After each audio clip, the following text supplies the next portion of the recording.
నవ్వు తిప్పేయాలని ప్రయత్నిస్తారు జబర్దస్త్ కామెడీ లాగా, బట్ అది నవ్వు రాదు.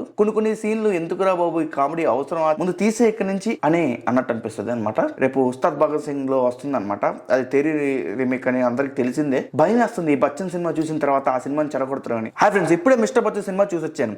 ఈ సినిమా రివ్యూ చెప్పే ముందు మీకు ఒక చిన్న కాన్సెప్ట్ చెప్పాలి. పవన్ కళ్యాణ్ గారి గురించి చెప్పాలి. అదేంటంటే పవన్ కళ్యాణ్ గారు ఎప్పుడు రీమేక్స్ తీస్తాడండి, కానీ పవన్ కళ్యాణ్ గారికి బ్రేక్ వచ్చిందే రీమేక్స్ తో.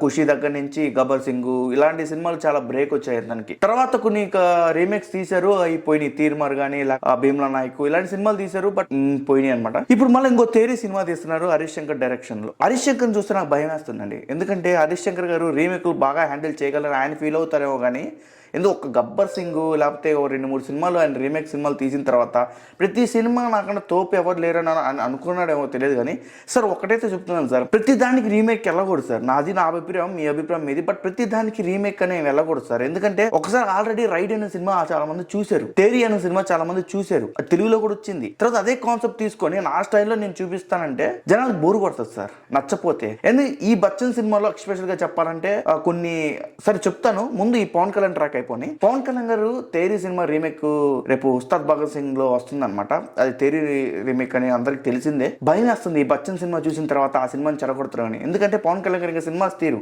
ఆయనకు ఉండే 2-3 సినిమాలు, ఆ 3 సినిమాలు హిట్ అవ్వాలని ఫ్యాన్స్ కోరుకుంటారు. కానీ ఈ సినిమా తీసిన తర్వాత ఒక వికెట్ అయితే పడినట్టు అనిపిస్తుంది నాకు. ఎందుకంటే ఈ సినిమాని సరిగ్గా హ్యాండిల్ చేయలేకపోయారు రైడ్ సినిమాని. రేపు తేరీ సినిమాని ఎలా హ్యాండిల్ చేస్తారు హరీష్ శంకర్ అని నా అభిప్రాయం. పవన్ కళ్యాణ్ ఫ్యాన్స్ అయితే ఖచ్చితంగా భయపడాల్సిన విషయం అండి హరీష్ శంకర్ చూసి. అండ్ హరీష్ శంకర్ కూడా చాలా మార్చుకోవాలి. సో ఈ సినిమా ఆయన కొంచెం నేర్పించిద్దాం అనుకున్నాను నెక్స్ట్ సినిమా మీద ఫోకస్ చేసుకోవడానికి. ఎందుకంటే ఈ సినిమాలో కొన్ని అవసరం లేని ట్రాక్స్ ఉన్నాయి, కామెడీ ట్రాక్స్ ఉన్నాయి మిస్టర్ బచ్చన్ లో. సో ఇప్పుడు మనం మిస్టర్ బచ్చన్ రివ్యూ వచ్చేసి out and out commercial entertainer అండి.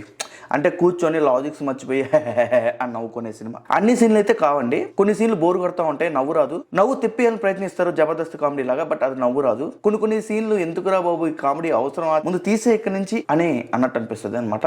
మిస్టర్ బచ్చన్ లో ఫేవరెట్ సాంగ్ ఏంటంటే నల్ల చీర సాంగే. సో ఆ సాంగ్ అయితే పిచ్చగా నచ్చింది నాకు, ఆ డాల్బీ అట్మాస్ సౌండ్స్లో వింటుంటే మాత్రం. సో ఆ ఎక్స్పీరియన్స్ బాగుంది. బట్ ఇంకా డ్యాన్స్ చేసే వాళ్ళు ఉంటే శ్రీలీలా కనుక ఉంటే ఇంకా పిచ్చెక్కేది అనిపించింది. బట్ తను కూడా బాగుంది, రవితేజ పక్కన ఉన్నాడు కాబట్టి అతనికన్నా ఇంకా బాగా వేయకూడదు కాబట్టి వేయలేదో నాకు అనిపించింది. ఎందుకంటే ఇంకా స్కోప్ ఉంది దానికి. బట్ మనం రవితేజ ఎప్పటి నుంచో చూస్తున్నాం, తన ఏజ్ తెలుసు, తన డెడికేషన్ తెలుసు. సో దాన్ని తప్పు పట్టాల్సిన అవసరం లేదు, ఫర్ ఎవర్ అనమాట. ఎప్పటికైనా రవితేజ ఇస్ మాస్ మహారాజ్ అనమాట. అతనికి ఎప్పుడైనా హ్యాట్స్ ఆఫ్ చెప్పాలి. ఎన్ని సినిమాలు ఫ్లాప్ అయినా సరే మళ్ళీ పుంజుకుంటాడు తను. అండ్ భాగ్యశ్రీ గురించి చెప్పే కదా, అసలు టాప్ నాచ్ అనమాట. ఆమె కోసం సినిమా ఖచ్చితంగా యూత్ వెళ్ళాలని, అండ్ ఆ సాంగ్ కోసం వెళ్ళాలి. అండ్ తర్వాత హరీష్ శంకర్ కోసం ఆ బీజిఎం, అసలు ముందు ఇక్కడ చెప్పాల్సింది అదే, బీజిఎం చాలా బాగా ఇచ్చాడండి, నాకైతే నచ్చింది. బయట వాళ్ళ అభిప్రాయం ఏంటో నాకైతే తెలియదు కానీ యావరేజ్ అంటున్నారు కొంతమంది, బట్ నాకైతే చాలా బాగా నచ్చింది. నాకు నచ్చింది. ఎంతవరకు ఎలా అంతవరకు ఇచ్చారు మిక్కీ మేయర్ గారు. ఇంకొచ్చేసి హరీష్ శంకర్ గారు కొన్ని తప్పులు చేశారు దీంట్లో. అవసరం లేని కామెడీ ట్రాక్స్ పెట్టారు అంతే కదా, అవసరం లేని కొన్ని సీన్స్ వస్తాయి, బోర్ కొడతా ఉంటాయి సీన్స్ అన్నీ, లాగ్ అవుతుందో అనిపిస్తుంది. కొన్ని సీన్స్ చాలా బాగుంటాయి, కొన్ని సీన్స్ హరీష్ శంకర్ అయినా డైరెక్షన్ చేసింది అని అనిపిస్తూ ఉంటుంది. సో హరీష్ శంకర్ అయితే కొంచెం అయితే పవన్ కళ్యాణ్ సినిమా కొంచెం దగ్గరుండి చూసుకోండి. ఎందుకంటే పవన్ కళ్యాణ్ ఫ్యాన్స్ అసలు మామూలు కదా, మీకు తెలుసు, ఎందుకంటే మీరు కూడా ఒక పవన్ కళ్యాణ్ ఫ్యాన్ కాబట్టి ఎంత బాధపడతారో. సో వాళ్ళు దృష్టిలో పెట్టుకొని రేపు నెక్స్ట్ తేరీ సినిమా సబ్జెక్ట్ని కొంచెం మీకేమైనా తప్పులు ఉన్నాయని మీకు అనిపిస్తే ఒకసారి రివైండ్ చేసుకున్న ఆ స్టోరీని చూసుకోండి. నాకైతే ఈ సినిమా గురించి అయితే ఇష్టపడిన సినిమా గురించి వస్తే మాత్రం ఫుల్లీ డిసప్పాయింటెడ్ అండి. నాకైతే డిసప్పాయింటెడ్ చెప్తున్నా, ఎందుకంటే ఎప్పుడు చూసే రొటీన్ కమర్షియల్ ఎంటర్టైనర్ నాకైతే ఇది. ఓకే, రవితేజ కోసం ఒక సినిమా చూడొచ్చండి. ఓకే, సినిమా అయితే మరీ అసలుకి తీసి పారేయలేము, సినిమా బాగానే ఉంటుంది.